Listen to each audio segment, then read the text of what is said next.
Sa panahong puno ng pangamba, taas noong ipinahayag ni Congressman Kiko Barzaga ang isang matapang at kontrobersyal na panawagan, isang panawagan ng people power at pagbibitiw ni Pangulong Bongbong Marcos Jr. mula sa kanyang pwesto. Sa kanyang pahayag, ipinunto ni Congressman Kiko Barzaga na ang pamahalaan ay tila nawawala sa direksyon at ang interes ng mamayan ay tila napababayaan.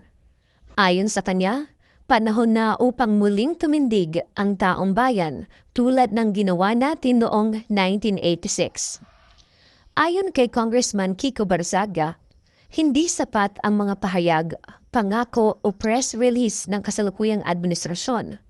Ang mas mahalaga ay ang konkretong aksyon para tugunan ang kahirapan, korupsyon at kawalang hustisya na nararanasan ng mga Pilipino.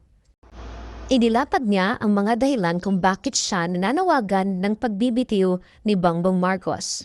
Una, kakulangan sa malinaw na direksyon sa ekonomiya. Ang patuloy na pagtaas ng presyo ng bilihin, kakulangan sa trabaho, at ang pagsadsad ng halaga ng piso ay nagpapahirap sa karaniwang mamamayan. Pangalawa, kawalang malasakit sa may hirap. Habang patuloy ang paggastos para sa maluhong biyahe at proyekto, maraming Pilipino ang hindi makakain ng 3 beses sa isang araw. At pangatlo, pagkabigo sa krisis ng agrikultura at edukasyon.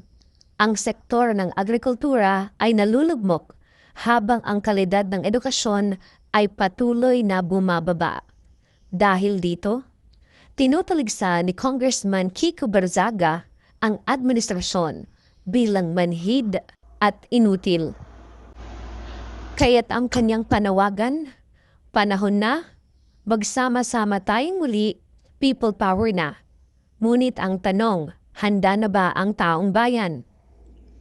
Ang panawagan ni Congressman Kiko Barzaga ay isang panibagong hamon, isang pagpapaalala na ang tunay na kapangyarihan ay nasa kamay ng mamamayan. Ngunit ang people power ay hindi lamang basta pagtitipon sa kalsada. Ito ay paniningil ng pananagutan, pagpili ng tama at pagtindig sa prinsipyo. Sa huli, nasa atin ang desisyon.